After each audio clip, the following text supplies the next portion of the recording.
DMA Awards, the 2015 awards. I'm Mark Runacus, and my day job, I work for an agency called Karmarama. And when I'm not doing that, I am chairing the awards committee. We do these things every year now, and I have to say, I think this year we're particularly lucky to have a very special guest this evening. I'll tell you more about her in a moment, but I hope you're here because you've seen some of the work that we've been using to promote the awards this year. And I always say that our awards are unique in the sense that we combine the rigour of any awards ceremony, I guess, but we look specifically for great work that combines strategy, creativity and results. And I think all that together makes them, as the campaign line this year says, rewardingly hard to win. So no pressure as if you're sitting there thinking about what to enter this year. You can of course follow tonight's proceedings. I think you've all got wireless on the backs of your badges. You can log into wireless and you can follow the DMA's hashtag. 2 parts to the evening. We will be actually formally announcing the opening of the awards, so you can start entering when you get home if you fancy doing that tonight, although I'm sure there's lots of better things you could do this evening. But more importantly, I will invite our special guest, Eileen Naughton, to come and give us her own particular view on what is probably going to be the data versus creativity debate. We've been chatting about what's been happening at Cannes a few weeks ago, and I'm sure that will come up in the conversation. Eileen's kindly agreed to answer questions from me, but more importantly, she will be answering questions from you. And I know a few of you have been rehearsing your questions for her, so I'm looking forward to hearing what you've got to ask, to hear your points of view. As I said, then we'll formally launch this year's awards, and then for some of you, the important bit is meeting your colleagues and networking, so we'll hand over for you to do that. You know that these events cannot be possible without our sponsors, so I just want to pause for a moment and say thank you to all of our sponsors. Some of you are in the audience tonight, so thank you for helping make the awards possible. So, first and most importantly, I'm honoured genuinely to introduce Eileen. She's the Managing Director of Google UK, and this year she's agreed to be what we call our Chair of Judges. So Eileen's job is to actually lead us when we decide who the Grand Prix winner is this year. So when we've judged all 34 categories, we will then re-judge them and find the winner of the winners. Eileen's Managing Director of Google UK's and Ireland operations. She's responsible for revenue and business operations in what is Google's second largest market. That's the UK. Most recently, as Vice President of Global Sales, she was Google's Senior Relationship Manager with its largest advertising and agency clients, so you know the advertising sector, so we can talk about that too. She earlier led sales and operations for YouTube and the display business in the US and the Americas, and she led Google's post-acquisition integration of DoubleClick, the ad tech platforms and the ad exchange businesses. Prior to joining Google, back in 2006, Eileen was president of Time magazine, the general manager of Fortune magazine, and she ran the digital assets for Time Warner's publishing division. I'm looking forward to what you have to say. Please welcome Eileen. Thanks, Mark. Great, thank you.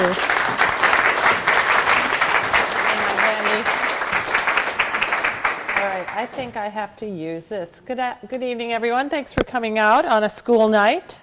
It's lovely to see you.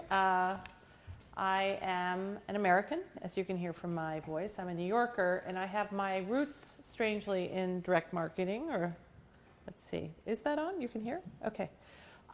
Because of my publishing background. And so I joined a discipline in the late 1980s, Time Inc. Publishing, which did publish things like, it still does, Time, Fortune, Sports Illustrated, People Magazine.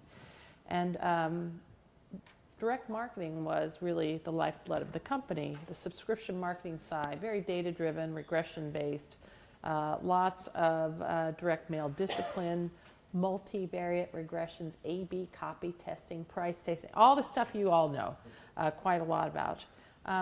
So it was limited creativity and more about copy testing. And I saw something happening in our business, and I could see a very profound shift happening in consumer consumption and the rise of digital advertising models and just digital content consumption. And I knew the game would be over for weekly magazines and daily newspapers in my working life. And I was too young to go down fighting on the publishing side. So I actually made the shift to Google because I found not only Google's search advertising to be the most profound change in direct marketing, direct response marketing that I had seen in my career in media and advertising, but also a really respectful way of engaging consumers in moments that were relevant to them with respectful content. And I have to re-sign in here. And marketing messaging. So, joined I did. And it was a pretty embarrassing day when I took a group of former McKinsey consultants and a product manager to Arnold, a very creative shop, part of, I think, it's not WPP, I forget who owns Arnold. Omnicom Group, to Arnold's Boston office, and they were pretty hot at the time. And we bored the bejesus out of the creative team. We had nothing much to say. You could do an overlay of a Google map on an ad for an airline. And that was the extent 9 years ago of the creative application of Google's technologies. Everything changed for Google when we bought YouTube, and everything really changed for Google when we bought DoubleClick, because DoubleClick not only had the discipline of offering ad serving and really, remarkably advanced targeting capabilities and remarketing capabilities that have only gotten better, but it also had DoubleClick Rich Media, which was a studio for creating digital creative. And so we've come a long, long way over these past 9 years, and I've seen a shift myself in the practice. It's so exciting. I think these are really the best days to be in marketing, whether it's direct marketing or brand marketing in the more classical sense of TV, outdoor, print, and yes, now digital. The shift and the understanding of not only digital and digital's place in the marketing mix, but the use of data to derive consumer insights that really inform creative. That to me is the profound change that we've seen. And I do believe it's not only agencies who understand it, but clients, brand marketers, direct marketers, performance marketers, and media owners all understand the role that data plays and the need to master the art of data management. And it's not that easy. And not only for driving consumer insights, but also creative and communication strategy, audience targeting, and media mix decisions. So I find this to be the most remarkable period to be in this business. It's driven in large part by technology that has brought about a profound change in business, in society, in culture, and in consumer behavior. If you think about how your own behavior has changed, it has only been 8 years ago since Apple introduced the smartphone. And think of, what that microcomputer in your pocket, or most of you have it in your hands right now and you're using it. Think of how that has changed your life. It has moved from being something you speak into or text on to being absolutely your email inbox, your video and still camera, your music player, your social calendar, your alarm clock, your fitness tracker. It's your wayfinder. It helps you with maps and directions, reminders. It helps you shop. It's your link to 1.5 million apps, at least 1.5 million. And how you can sort through them is actually a challenge that Google and others are trying to help index this vast library of apps and find ways to deep link into them that makes it more useful for consumers. But your phone now gives you access to all the world's information, and it's seldom more than a meter away from your body. It is permanently glued to my 18-year-old daughter's hand. It would never be something she would allow me to see, because what goes on in Snapchat, Mom doesn't get to know. And it's probably the furthest away from your body at the end of a selfie stick. And happily, at Wimbledon this week, they were banned, so that's good. But we're seeing now in this country and across at least 10 markets, developed markets for Google, that more than half of the media consumption and search activity is happening on mobile devices. This has really profound impacts on the work you do in direct marketing, and it also has profound impacts for brand marketers, I would say.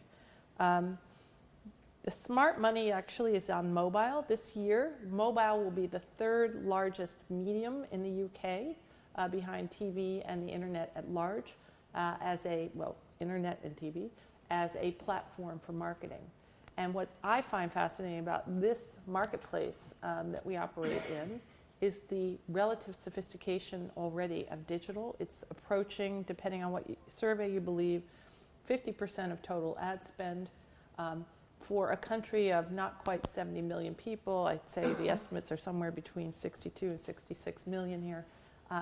For the UK to be one of Google's, it's the second largest market. It has a lot to do with the export capability of this marketplace. So we really focus inordinately on on trying to understand what people do, not only on their mobile devices, but on desktop and tablets. Because if you focus on what they do, it's, in our view, the best way to understand who they really are. And we believe that behavior is a key signal. It's rather than the noise, and behavior provides real insight into what and who your consumers are and what they're doing. So I thought I would just cite a few examples before we go to Q&A of things that I have seen, and I did a quick survey around the office late last week to get some very current examples of people who are doing extremely fine work incorporating data into their campaigns. And I'd say one of the best I've seen lately is Mini, the diminutive car that has become a towering icon. Mini has 7 different models to promote. Is anyone here involved with Mini? It's, its advertising needs are reasonably complex to produce, deliver, and place multiple assets for each of these 7 models, and to tackle the intricacies of Mini's demographic, seasonal, day part, geo, and price targeting required a pretty streamlined approach. That's a large set of data problems they were trying to solve simultaneously, and they really understood. Mini has been, since its launch, a very young and forward-leading brand, and have incorporated data signals into so much of their, not only their marketing, but their customer relationship management. You know, when you drive by some of the billboards, the billboard talks to you, right? Or it used to. So they made it a priority to develop a creative solution that would reach consumers on their mobile devices. And they wanted to reduce time in trafficking and building creative, et cetera. So they moved to an HTML5 solution because that allows content to be synced across browsers and devices. That's smart. They made the decision to abandon Flash and just do an all HTML5 dynamic creative campaign. And that's pretty bold stuff. Dynamic creative, where they used DoubleClick Studio and Google's, which is our production and workflow tool, to produce and manage beautiful rich media ads to run across screens, but to be composed dynamically based on signals. And its creative agency, Iris, was then able to really streamline process and significantly reduce turnaround time. So what we saw was the cost per acquisition fell by 35%, conversions shot up by 60%, and their mobile click-through rate outperformed desktop by almost a full percentage point. So that's, in our business, a significant change. We saw last week, or 2 weeks ago at Cannes, the Electronic Arts Google Giferator, which was a little experiment. We have a little creative team inside our marketing our organization called Art, Copy, and Code, and they tried to bring data with art and creative and just really smart copy together and produce brilliant work together with a live marketer. So Electronic Arts has this Madden online American football game, and it's quite popular, but they were finding they weren't making enough connections with their younger demographic audience, young men who are really hard to find on TV these days, much easier to find with a mobile device. So they came up with this kind of crazy animated GIF that was produced real time from in-game footage. So a play would happen, someone would score and do a little dance over the end zone, and immediately an animated GIF would come with some algorithmic copywriting, and people would be posting this on their news feeds and on their Twitter accounts live, and the engagement was off the charts. So I think we won a gold in the new creative data category at Cannes 2 weeks ago for this. Another thing that I found fascinating was Huggies. Now, this is a classic brand marketer. Used data from an ultrasound, this was the Brazil team, to create a 3D printed image of an unborn baby's face for his blind mother to see him for the first time. And there's a video you can find on YouTube of this wonderful woman who lost her sight at 17 and is, in having an ultrasound, which many of you who have children have participated in. It's kind of a magic moment. You have this little face and it has daddy's nose and mommy's ears or whatever. And she was able, they did a 3D printing in the sonogram room, and you were able to have this experience of the mom feeling her baby's face. Now, what does that do? That gives you a warm and squishy around Huggies. You'll choose Huggies over Pampers, perhaps. So I found that pretty interesting. Many of you would know, because it was last year a Lion winner at Cannes, I'm pretty sure it won a gold, the British Airways Lookup campaign, which of course was using real-time data in a programmatic way in an out-of-home display in a number of sites around London, but especially in Piccadilly. And it would, on days where one could see the sky, so where there was not high cloud cover, it would provide it would present information to passersby to allow them to look up and see the flight overhead, and it would identify the flight and where it was coming and going to. All this data was available as routine data that BA was processing anyway. All it is a data capture and a feed. It's cleverly incorporated into wonderful creative.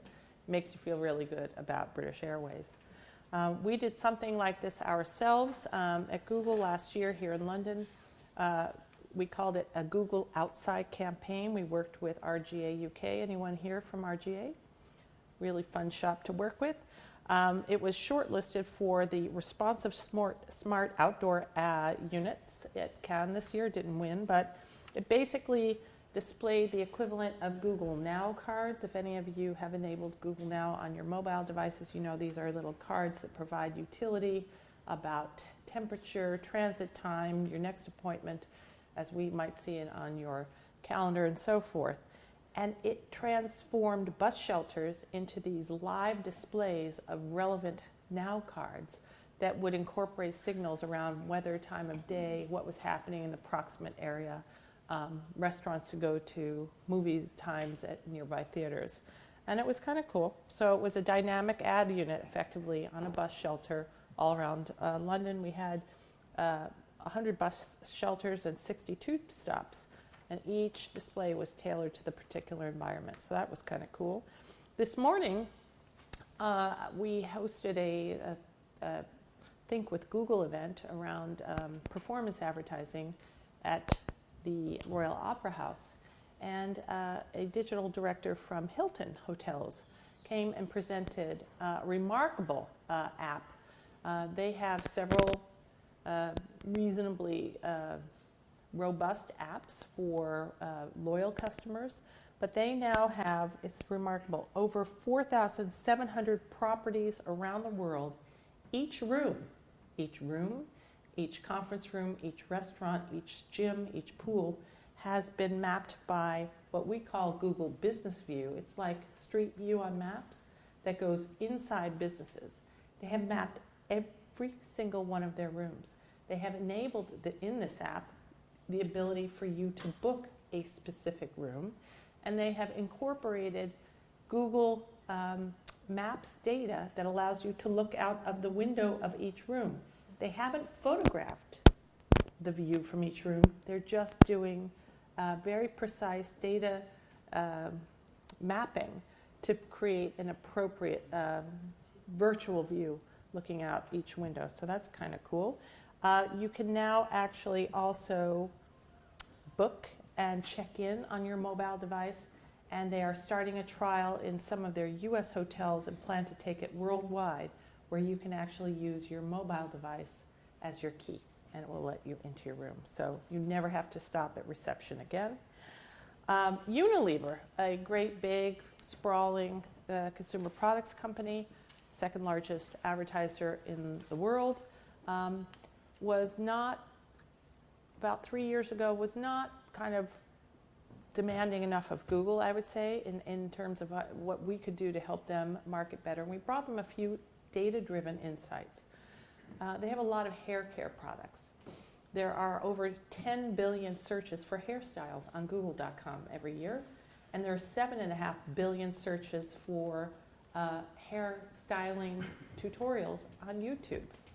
How-to is one of the leading categories of content that's consumed on YouTube. How to change a light bulb, how to fix a toilet, how to style your hair, how to get the smoky eye. Makeup and self-care are off the charts large. This was greenfield site. No one was paying attention to these data signals. The consolidated group of hair care products inside Unilever decided, all right, we're going to have all our brands somehow connected with this kind of search activity. They constructed a site called All Things Hair, and they contracted with at least a dozen video bloggers in different countries around the world, sent them hair care products, and when you Google or have a YouTube search on the updo, messy bun updo, the number one place to land now is this thing called All Things Hair, which within the first 3 months of its existence became the largest site for any of the products that Unilever had globally. And mind you, they touch 2 billion people a day with their products, so they have every right to have had something larger than this. But they use these signals, and they have absolutely captured the imagination and the query volume. So they're there in relevant manner in a highly authentic environment when people are searching for hairdos. And you can now, the vloggers incorporate at their will some of the Unilever hair products, and then you can click to buy at your local, whatever you're, in the countries in which they're operating the click to buy functionality, it'll take them to something like, Boots or ASOS or something. So it's pretty cool. That would be, those are, I didn't bring a show and tell because this could be endless, but there is just no question that data and the manipulation of data is a fundamental requirement of great marketing.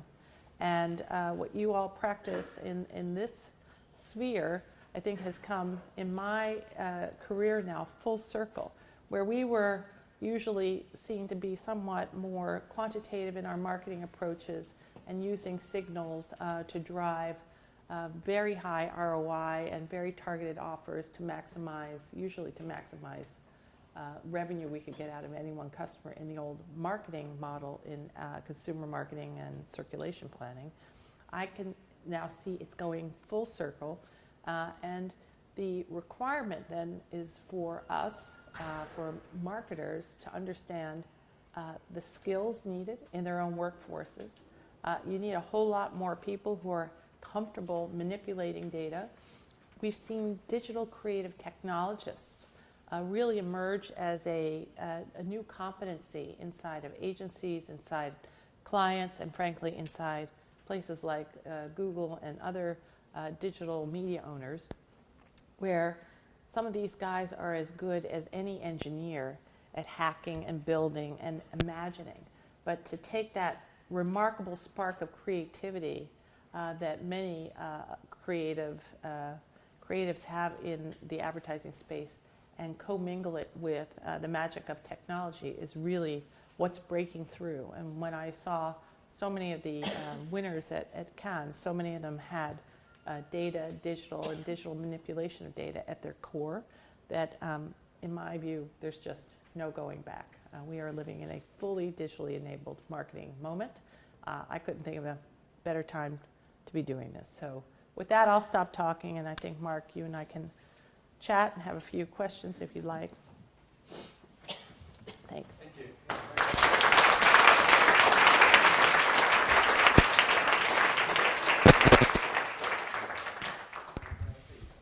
Good. You can imagine very rich territory to chat about, really, isn't it? We were chatting before you all came in, and I think Can came up in your chat, didn't it? So I think a few of you have been as well. I saw a few Tans in the audience. So that's another thing. Years ago, direct marketers would never have gone to Cannes, and they're going Neither now. would tech companies. No, exactly. So I mean, I heard that there were lots of different brands there this year. Do you think then that we've now seen the kind of the Rubicon has been crossed, and that the digital marketers no longer are the second-class citizens in the kind of Absolutely. marketing No, we're kind of the cool kids on the block, don't you think? It is, yeah, we are. And you can see just from the buzziness, not only around the submissions, but actually, the selections, who won, who was invited to speak in the Palais, and really the presence. I mean, Spotify had a big presence, and a lot of my former colleagues from Google are now working over there, and they're having a great time with it. Google has the largest physical presence. It's YouTube's 10th anniversary, so we had a big YouTube tent on the beach where we had day-long programming, content, performances, Jamie Oliver's chefs cooking, and yoga instructors who are YouTube stars, all sorts of stuff. It doesn't sound like work, I know, but those were long and tiring days. But the whole debate, really, we had a moment where we went out on an island with a lot of creatives from agencies, and really the whole discussion is how to advance the creative practice with all of the underpinnings of data structure, data insights, consumer insights that are data derived. How do you understand the signals they're leaving all across their experiences? When you're watching a TV commercial or an ad on TV and you see a spike, you can usually read TV weighting and flighting of campaigns that have heavy spikes on digital. You can really trace the effectiveness of TV ad buys. And so there's a lot of interconnectedness, obviously, among the media mix, and it's now more readable than ever. You mentioned that the UK is your second biggest market, and that we're adopting digital very quickly. I'm interested because you've worked in the agency world before. How do we, as London agencies, UK agencies, differ from what you were used to working with in the States? Yeah, I would say there are a couple of things I have noticed. First of all is the relative proportion of your GDP that is represented by advertising is about the same and sometimes slightly higher than that of the US. So the UK itself is a heavily marketed to market. That means the practice area is very, very sophisticated, and it's mostly concentrated in one city. We have ourselves a small office covering agencies in Manchester, but by and large, the creative talent, the media making talent, it's all here in London. And then you marry that with the very strong tradition in fintech and financial technology and trading and foreign currency exchange and so forth. The fact that that talent is now mutating and moving over to ad tech. So you have a very, very advanced ad technology uptake here. It came on like a house on fire. When DoubleClick came into Google in 2007, it was 7, may have been 2008, but when it came into Google, it had very small presence here in the UK, and because the market was underdeveloped, it is actually more frothy than the US market, I would say. Much more advanced in the use of programmatic bidding, tools, analytics, that sort of thing. So the practice area is sophisticated, it's very concentrated, the marketplace loves marketing messages. I mean, this is a very consumptive country, both print, out of home, TV, and now digital. And then the propensity in this country for people to consume media digitally is higher, actually, higher per capita views on YouTube here than in the US. It's remarkable. Higher per capita searches in the UK than in the US. And that really stems from, in some ways, one maybe because Britons may be more curious and always searching for answers more, I'm not sure. But your data plans, both for broadband to the home and for mobile data, are much more affordable. There's a lot more competition. So you've really, it's the head of the class, and we see the UK as a pathfinder market at Google. We see quicker adoption and more rapid expertise and proliferation of expertise here than we do in any other market. So we see it's definitely the leading market in EMEA, but we often transport a lot of best practice inside Google back to the US from here. It's true. Talking about Google, I've got memories of fighting to get on the Gmail beta test. Oh, remember that? You had to be invited. Yeah, that's right. And isn't it the longest beta test in history? Oh, yeah. It was in beta for years, wasn't it? It's probably still in beta. But it's now got 900 million users globally. 900, wow. Yeah, the most used It leads me to the question, kind of, what is Google now? You know, Google is at its heart, Google is an innovation company. Google uses and builds technologies to make billions of people's lives better. We have a little phrase called the toothbrush test. Google puts real engineering assets and effort and investment behind things that can serve billions of people, or at least many hundreds of millions of people. And so, you know, YouTube is a 1.2 billion person thing, and Chrome is already over 1 billion users, and obviously Google.com and Maps, you know. So it's a kind of a purpose-driven organization that's investing in and creating technologies that make people's lives better. And what was surprising to me, coming from a traditional media company like Time Warner, was to see that Google had so many assets that it doesn't monetize. You don't pay for Google Maps. We don't monetize it. We have thousands of engineers working on it. It's an amazing platform. You can dive under the sea using Google Maps. You can soar above the clouds using Google Maps. But you can mostly derive day-to-day utility around your traffic patterns, when there's a traffic jam, what's the easiest subway or under tube stop to get to from here so I can get home. And that is all a service to, you know, humanity.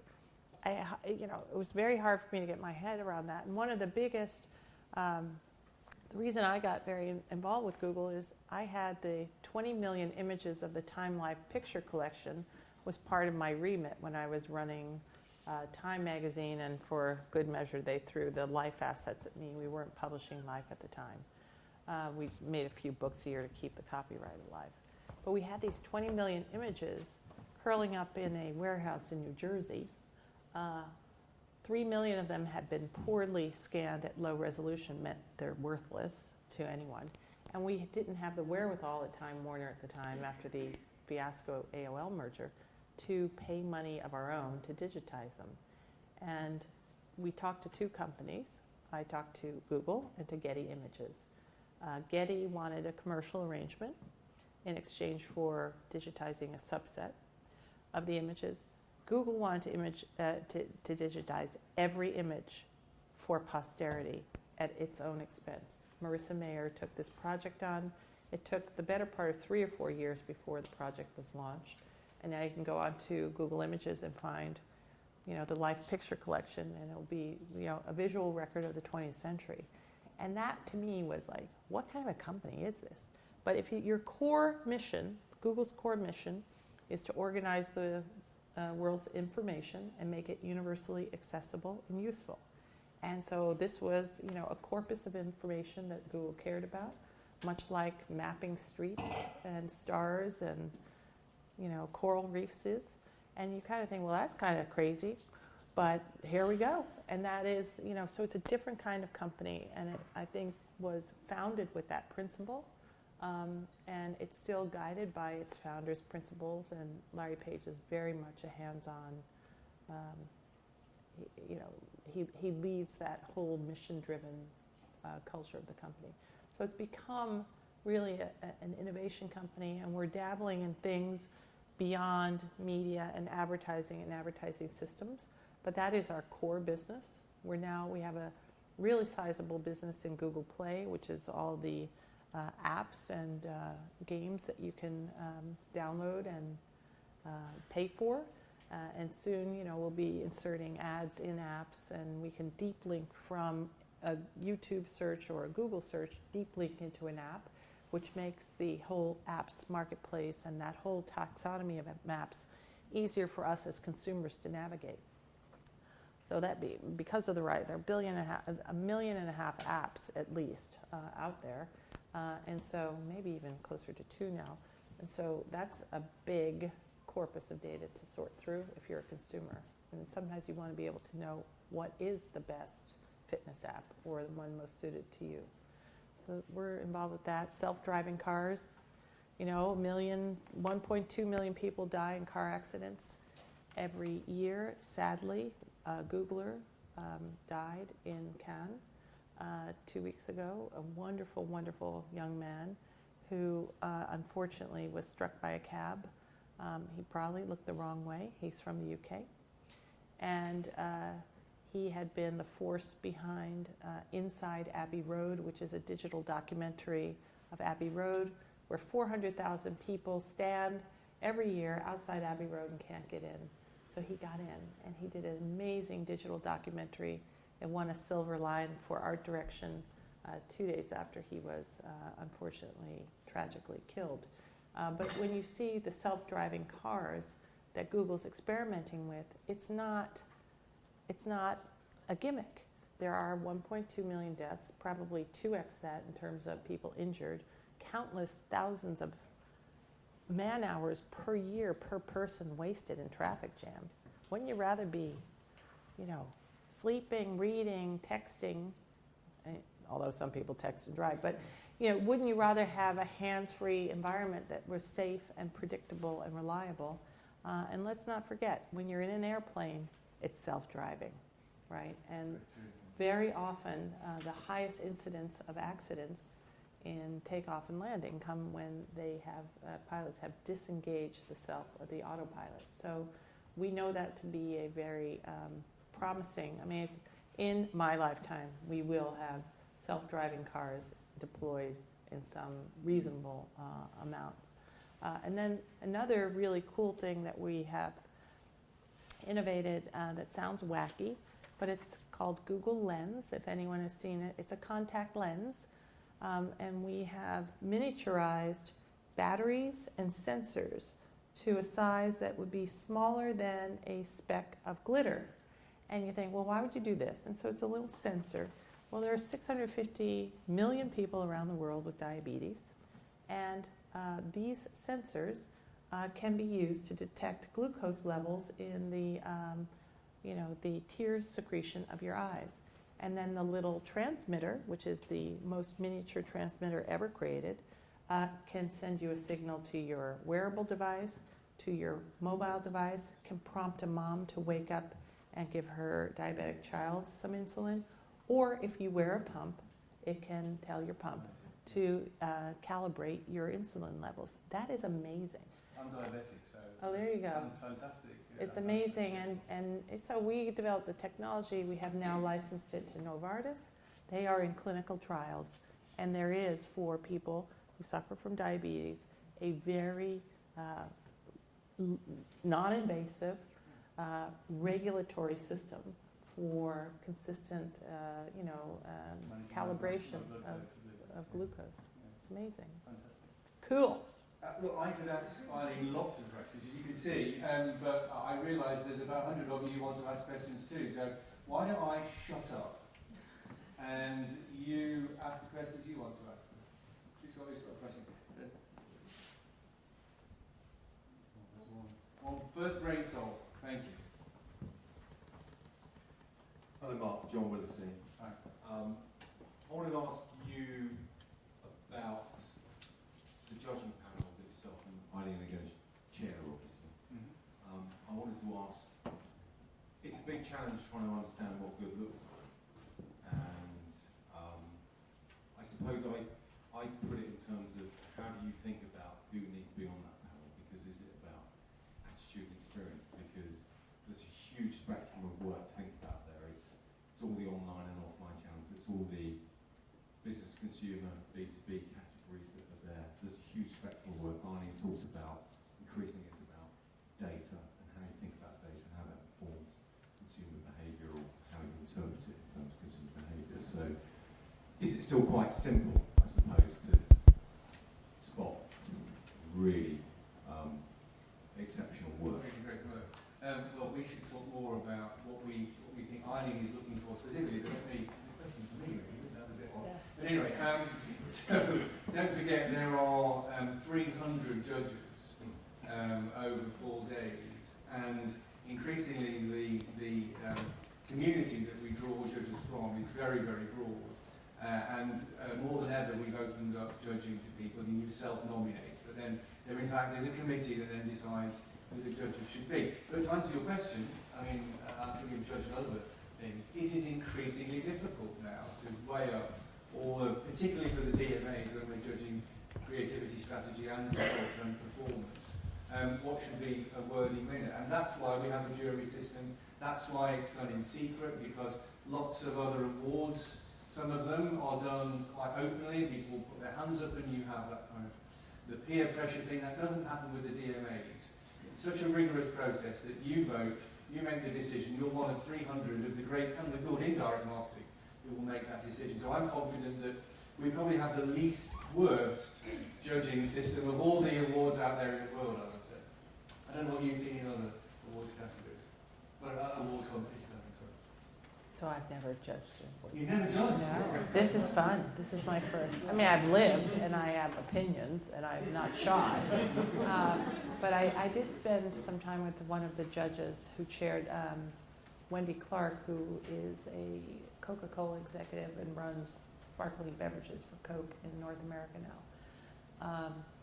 And she had judged quite a lot of certain categories in Cannes and found it very rigorous. But they, at Cannes, spend about a week, in long sessions, arguing. So it's very open. So that's interesting. I think it's, as Mark and I discussed, to be able to be somewhat at the end of that process where more than 300 judges have opined, and then you're really selecting, the finalists, right? That's a different gig. So there's a lot of work that happens starting now, effectively. We start judging on day 4 for the Grand Prix, where it's 3 days of judging before that. Yeah. Exciting. Who else has got a question?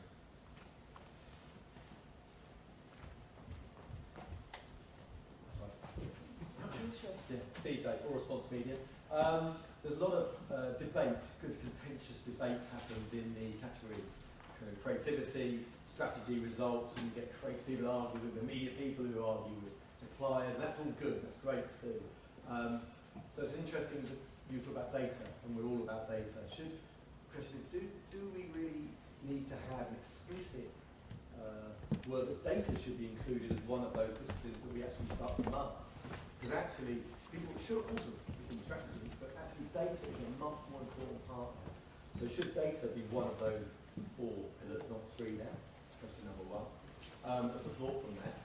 And taking on from that, number 2 is that we've had a lot of wild and varied chairman of judges, had some very creative people, David Abrahams and Stephen, who was a writer, and Wayne Hemingway, who was a much more disruptive, innovative entrepreneur, who was great. What are you going to bring to this sort of event at the end of those 4 days to sort of bring us all together, and what things are you going to add that they haven't done for the last 4 years? So 2 questions, 2 for 1 there. So the first question, I mean, I'm not as well versed in the history of your pillars, but you could see there was a data creative award at Cannes. I mean, it is now, it's a hallmark of how modern marketing is being done. So I default to you, Mark, on addressing that. What I can bring is, more than 25 years in this business. I've spent my entire career in digital marketing, or in marketing, media, advertising, and now in the last 9 years, mostly digital marketing. So I have a healthy respect for the craft of marketing and advertising, and I've seen the full range from very concrete and, one would say in some ways, dry, formulaic, regression analysis based direct marketing through to wonderful award-winning creative that I've seen us create at Google. And when I was running Time Magazine globally, we worked with Fallon as our agency and did some iconic work that itself won awards. It's called the Red Border campaign. I'm not sure if it's as familiar in this market, but it was really literally traffic stopping. The year George Bush and Al Gore were vying for the presidency of the United States, we put side-by-side pictures of them in red borders on a single billboard on the Upper West Side of Manhattan. And hundreds of thousands of cars passed per day. And between them was a pendulum, an arrow that swept all day long. And then when it was a hung chad, the thing got hung in the middle until, at the end, after whatever it was, that interminable period of a week or so, we actually selected not the man who won the popular votes, which is Al Gore, but George Bush, and the rest is history. That particular creative stopped traffic, and radio announcers were complaining about it for weeks because it was so popular. So I have a healthy regard for the full range of marketing creativity, and I also have a way of working with people that usually brokers outcomes, and I can broker dissent reasonably well. So if that needs to happen, I'm not afraid to stop my high-heeled foot. I'm looking forward to some healthy dissent. But specifically, the question about should data be a fourth pillar, I think you answered it yourself. It is implicit in the strategy thing. I've already had a bit of a row about what the word data means. So I think that's going to be a healthy debate. Yeah. I didn't take his view. Yes. And I have a very Catholic view of what the word data means. It can be a photograph, it can be some response analysis, it can be somebody's address, and that's the kind of stuff we're looking for people to use that will have driven the strategy that I think the rest is history. But I do think that this year will be a very, very interesting year. We've got this new programmatic category. What is programmatic? Because I think it's just, is it just clever retargeting that's kind of being done over again? No, I actually think that British Airways lookup ad was programmatic. It was using data in a programmatic manner to recompose and dynamically create content. So programmatic is the use of data usually to provide efficient marketing outcomes, but it's now being used creatively. It's a data feed that informs a creative output that makes it super relevant to a single individual or a group of individuals that might be geo-targeted. So I think it's fascinating when you can imagine programmatic targeting at the point of sale, whether you're e-shopping on Ocado or you're actually inside Tesco. You could actually be receiving very, very specific prompts either on your mobile device or in a display unit that is tailored to maybe how quickly they have or haven't exhausted their supply of a certain SKU. So it's it's a broad definition, but typically it's used to mean efficient buying of media at scale, usually display media, but you could almost say search is a programmatic medium to buy as well. Okay, any more questions for Eileen? Before we go and have a drink? No? Lovely. Okay. Well, thank you. I genuinely am looking forward to this awards and to working with you and to taking your guidance, and I'll keep my eye on your stiletto. No, and I'm delighted to be. I actually, I don't accept too many of these things, but I thought it was a wonderful opportunity to see a range of work up close and personal here in the UK, which really is a practice leader in the world for advertising. So for me, it's a privilege to be able to sit and see the work and get to know your individual agencies and just get to know the industry a bit better. So thank you. Thank you.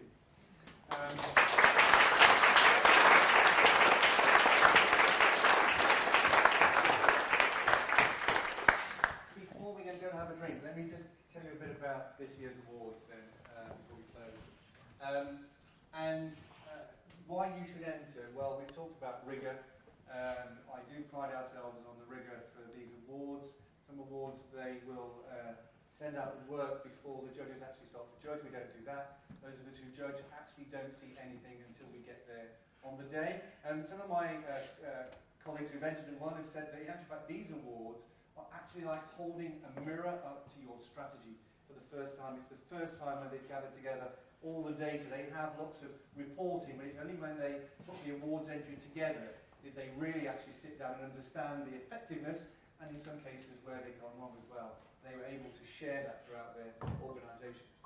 I think the other reason that this year is particularly important is that those of you will know that our organisation is rather different now, because we are at the vanguard of what I think is really a powerhouse of whatever we call ourselves, digital data direct marketing. As recently, the Direct Marketing Association merged with the IDM, and I was saying to Eileen that I actually studied on the very first IDM residential diploma course, which was in a long time ago. And so I'm delighted to see the two organisations come together, because nowadays we will be finding the talent, nurturing that talent, and taking talent through to create tomorrow's digital leaders. That's what the IDM will bring for us. And so with the DMA's role in lobbying government, really leading us in what is responsible marketing, I think the two organisations coming together, and the DMA Awards really are the flagship for the two organisations together in what we now call the DMA Group, of which Chris is the Chief Executive, and you're our Managing Director, Rachel as well, who's the Managing Director of the DMA, so you will see Rachel at the awards. Over and above that, I think then this is some of the work from this year's campaign. And my colleagues have asked me to point out they've not been in a fight. What they've done is they've worked really, really hard to actually get their work through the awards. This is what they've done when they've been through the very rigorous judging process. The other things you can do is not only enter in your work, you can also judge. As I said, there are 300 judges, more or less. You nominate yourself. So go onto the website and there's a little place, I forgot what it's called, judge nomination, judge application, and you can nominate yourself, nominate a colleague, and make sure that we do have the church, the broad church of judges that I talked about earlier on. Obviously we want you to enter. 600, 700 entries we have to judge over the 4 days. So let me take you through some of the key dates. Officially now the awards are open. Don't forget to make sure you enter by the 11th of September. We'll be judging between the 6th and the 9th of October if you fancy judging too. And there's always a plug. Don't forget to buy your ticket for the awards night on the 1st of December. Every year we slightly change the categories, so look online. There's plenty of help both online and offline. We'll be running how to win events too, when you'll be able to talk to the judges, you'll be able to talk to past winners as well, so make sure you sign up for those. One new category this year, I mentioned it, best use of programmatic, but look carefully at those 34 categories. So that's about it from me. Thank you again to Eileen, very inspiring presentation. Really, she will be, I'm sure, an inspiring chair of judges, so thanks again to Eileen. Thank you very much.